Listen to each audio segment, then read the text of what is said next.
Napakasakit isipin na sinasabi nilang lahat, bayani kami, pero nasaan? Itinuring nyo kaming bayani, pero kinalimutan kami. Kaya po, nasaan ang hustisya? Bibilhin ang aming palay, 8 piso, 10 piso. Kumain ka sa Jollibee, kumain ka sa McDo. Magkano ang isang kakapiranggot na kanin? 25? Kung isasain nyo yung 1 kilo, gaano karaming 25 pesos yun? Kaya po, nasaan ang hustisya sa aming mga magsasaka? Kami po ay naririto upang ipaalam sa inyo na kami ay hirap na. Baong-baon na kami sa utang. Ang land bank nagpapautang. Pero yun nga po, bago kami makahiram, 1 truck na papeles ang kaming kailangan. Hindi po namin kayang abutin yung kanilang mga requirements. Nakikibaka po kami sa panahon. Hindi po namin maibenta ng maayos. Gawa ng hindi namin maibilad ng maayos ang aming mga aning palay. Although binigyan naman po kami ng PhilMec, ng mga drying facilities, subalit hindi po sumasapat sa dami namin. Kaya po, hiling po namin na sana po dagdagan pa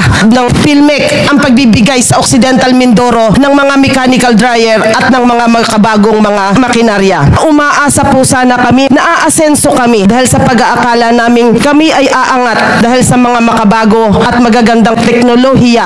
Lalo po ngayon sa ginawa ng ating administrador o kung sino pa man ang nagpanukala na 100 per bag, per farmer ang pwede naming ibenta na ibinibigay ng pamahalaan.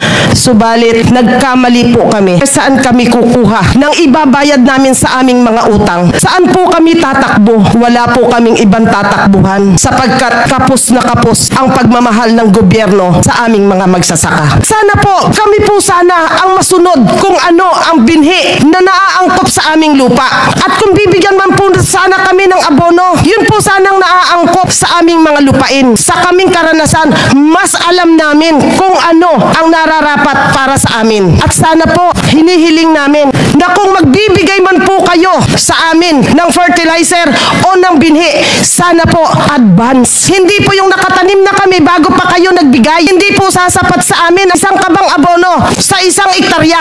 Kasi po ang nangyayari, 1 kaban per farmer. Kaya po ba pagandahin ng 1 kabang abono ang 1 hektaryang lupa? Taong 2023 nung tinalaga si Ginoong Kiko Laurel bilang kalihim ng kagawaran ng agrikultura. Bilang suporta sa kanyang mandato, tinanong ko noon ang isang simpleng katanungan sa budget process natin. Bakit mas malaki ang pondo ng flood control kesa sa agrikultura?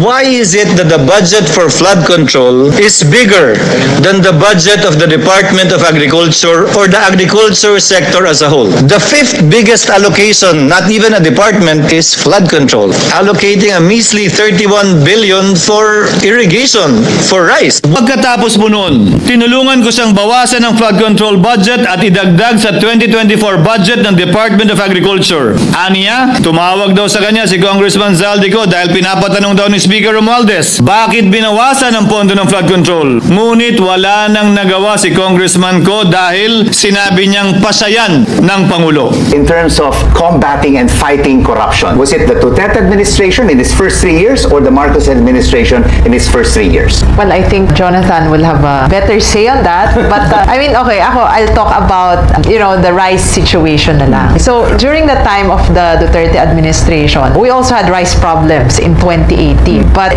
looking at what happened in 2018, we had the rice tariffication law, rice prices went up, but then it went down right away. So, in other words, rice was a problem. It caused inflation to go up, but then it was addressed right away. So, this time around, for us, we're saying, oh, we're excited because, for example, there are so many things that the government is doing. For example, it reduced the tariffs on rice. Globally, El Niño's over, and then India said we're going to lift the ban on rice exports.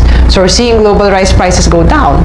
But then you kind of wonder, how come rice prices aren't going down? So, in that respect, I would say that, if corruption was the answer to, the reason why rice prices aren't going down, then in that respect, I could say Duterte did a better job.